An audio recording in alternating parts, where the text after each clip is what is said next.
Hey there, financial friends and money-challenged comrades. Welcome to Breaking the Broke Cycle, where we're about to expose the tiny little habits that are secretly mugging your wallet in a dark financial alley. You know, it's funny. We spend so much time worrying about the big money decisions, like buying a house or negotiating a salary. But it's actually the small daily habits that determine whether you'll be sipping coconut drinks on a beach at retirement or eating discount ramen in your kid's basement. I once spent $19 on avocado toast and a fancy coffee, then complained I couldn't afford to invest that month. The irony? I did this 4 times that week. That's $76, enough for a small stock purchase or a decent contribution to my retirement account. But hey, at least my Instagram followers knew I was living my best life, right? Today, I'm going to walk you through the 10 tiny habits that financial experts like Nisha have identified as wealth killers. These aren't just theories.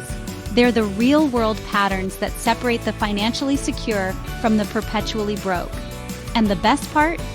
Fixing them doesn't require a 6-figure income or a finance degree. By the end of this video, you'll know exactly which financial vampires are sucking your bank account dry and how to drive a stake through their heart. Plus, I promise to keep it entertaining enough that you won't feel like you're sitting through a lecture from your judgmental uncle who could have retired at 40 if he'd just invested in Apple. Let's dive in. Living beyond your means, the financial equivalent of trying to squeeze into jeans 2 sizes too small. Sure, you might pull it off temporarily, but eventually, something's going to rip. This habit is simple. Spending more than you earn. It's like having a water bucket with a hole in it and wondering why you can't fill it up. Here's a confession. I once leased a car that cost nearly half my monthly income because I wanted to look successful at my high school reunion. Plot twist. Nobody cared about my car, but my stress levels went through the roof every time a bill came due. The math is brutal here. If you earn $4,000 a month but spend $4,500, you're not just $500 short, you're creating a compounding disaster. That $500 often goes on credit cards, which means next month, you're $500 plus interest in the hole. It's like digging yourself into a financial grave with a designer shovel. The solution? The 70-20-10 rule. Live on 70% of your income, save 20%, and give or invest 10%. Can't hit those numbers? Start with 95.5 and work your way up. Remember, driving a modest car all the way to the bank beats driving a luxury car all the way to bankruptcy court. As my grandmother used to say, the best-dressed person in the bankruptcy court is still in bankruptcy court. You know that feeling when you check your bank account at the end of the month and think, where did all my money go? Did I get robbed? Should I file a police report? That's budgeting blindness, the financial equivalent of walking through life with a blindfold on, occasionally bumping into furniture and wondering why it hurts. Here's the truth. Money doesn't disappear. It goes exactly where you tell it to go. The problem is, most of us aren't giving it directions. We're just letting it wander off like a toddler in a toy store. Did you know that even millionaires track their expenses? That's right. The wealthy don't have magical money trees. They just know where every dollar goes. Meanwhile, the rest of us have what I call financial amnesia, the strange condition where we completely forget buying those 17 items from Amazon last week. The solution isn't complicated. Track your spending for just 30 days. You don't need fancy software. A simple notes app will do. Just write down everything you spend, then review it. I guarantee you'll have at least one "I spent how much on what" moment. As my friend once said after reviewing her expenses, turns out my coffee habit wasn't just keeping me awake, it was keeping me broke. Life is basically a series of unexpected expenses, interrupted by brief periods of financial calm.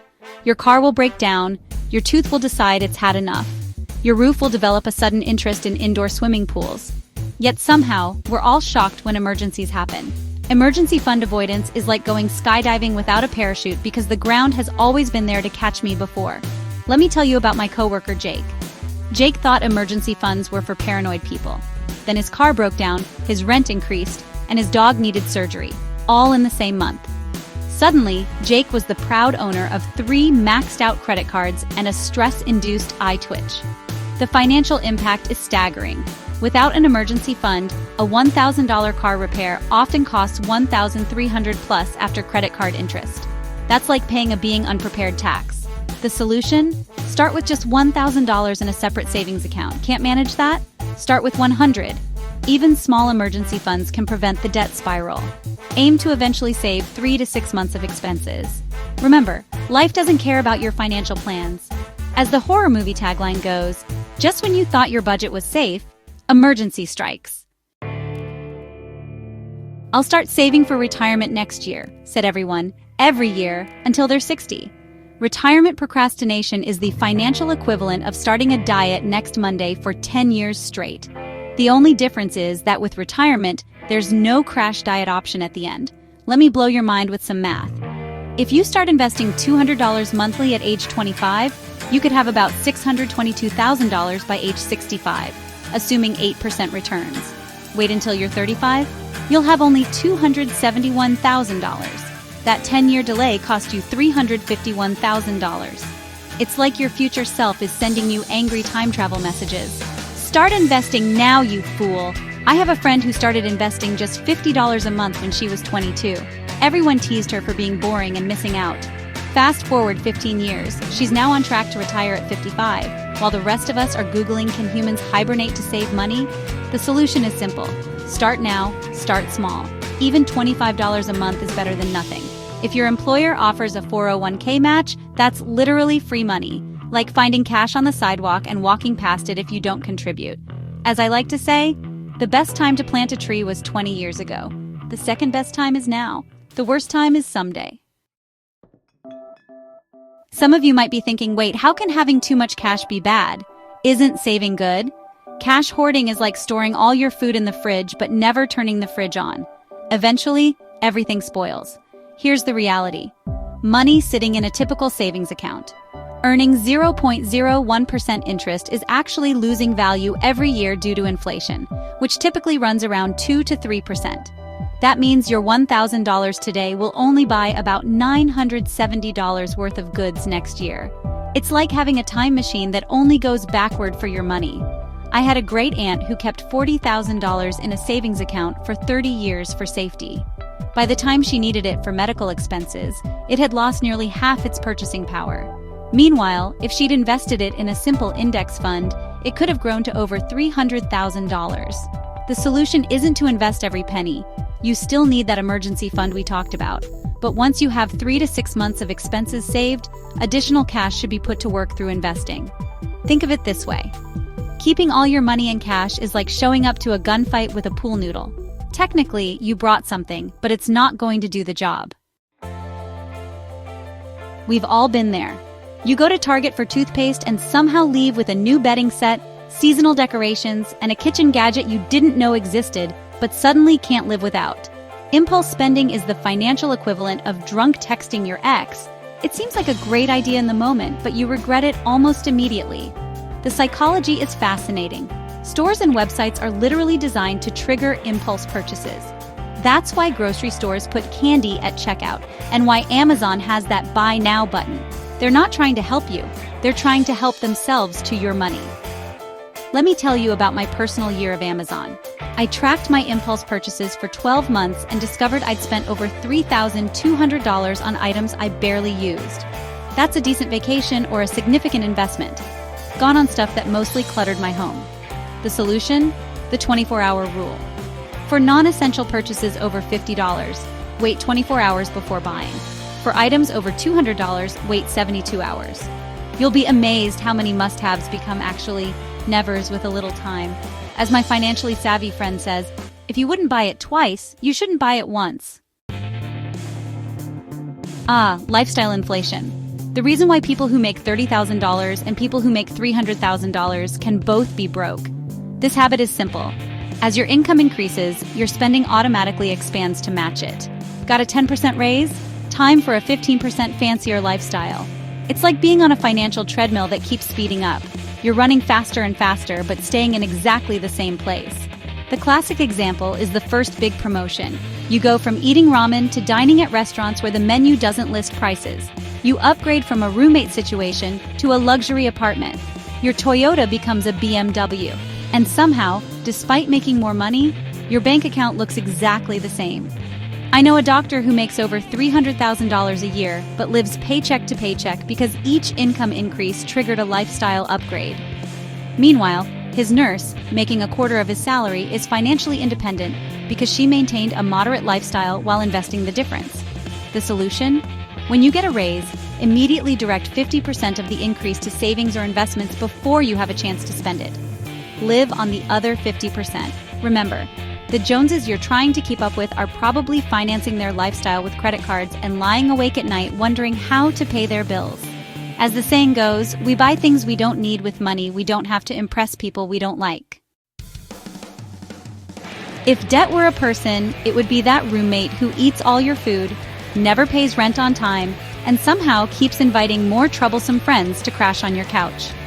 Debt mismanagement is particularly insidious because it creates the illusion that you can afford more than you actually can. That $1,000 TV seems affordable at just $50 a month, until you realize you're paying $1,400 for it after interest. Credit card companies love to advertise minimum payments as if they're doing you a favor. The truth? If you have $5,000 in credit card debt and only make minimum payments, it will take you approximately 22 years and $12,000 to pay it off. That's not a typo. You'll pay more in interest than you originally borrowed. I had a wake-up call when I calculated that the interest on my credit cards could have funded a nice vacation every year. I was literally paying to stay home and worry about money. The solution? First, stop the bleeding. Cut expenses or increase income to prevent new debt. Then, use either the avalanche method, paying highest interest rate debts first, or the snowball method, paying smallest balances first. Both work. The best one is the one you'll stick with. As financial expert Nisha points out, credit card interest makes banks rich, not you. It's time to decide whose side you're on. Many people would rather watch paint dry than learn about money management. We spend years studying subjects we never use again, but somehow can't find an hour to learn how compound interest works. Financial education avoidance is like refusing to learn how to read, but still wondering why you can't understand books. The impact is staggering. Studies show that financial literacy can be worth hundreds of thousands of dollars over a lifetime. Yet most people spend more time researching their next phone purchase than their retirement options. I used to think investing was only for math people or rich people. Then I spent one weekend learning the basics and realized I'd been leaving thousands of dollars on the table every year. The return on that weekend of learning has been over 10,000%. The solution? Commit to just 1 to 2 hours per week of financial education. Read a book, listen to a podcast, watch YouTube videos from credible sources. The basics of personal finance can be learned in less time than it takes to watch a season of your favorite show on Netflix. As Warren Buffett said, the best investment you can make is in yourself. Or as I like to say, if you think education is expensive, try ignorance.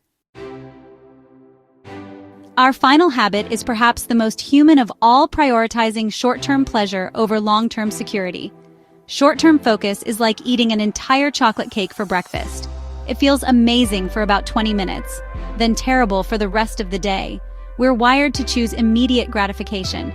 That's why saving for a retirement that's decades away feels less exciting than buying something shiny today.